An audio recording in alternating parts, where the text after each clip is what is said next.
Do you think that it is now the time where Western nations need to deal with Hamas?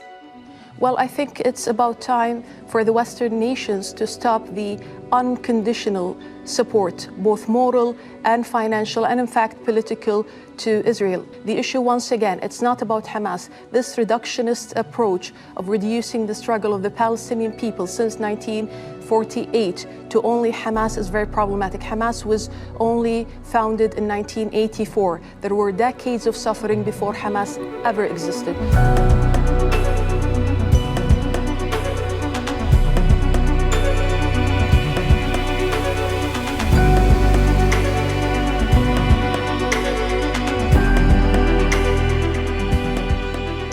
Calls from all over the world for an investigation into war crimes on both sides.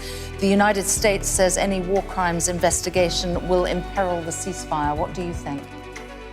I don't think this is accurate, Samantha. What the Human Rights Commissioner said was that the aggression from the side of Israel could amount to war crimes. She didn't say the same about the attacks from the side of Gaza, basically. So once again, we're not talking about two sides. We're talking about a nuclear state with one of the strongest armies globally and stateless people who have been suffering for decades.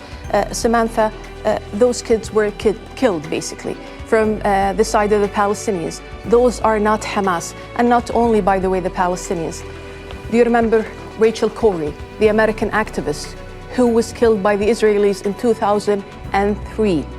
They are killing journalists, they are killing activists, not to say the truth. So once again, it's not a two-side aggression, it's basically an occupation, and Israel is the last colonial power that we know of in our time and age.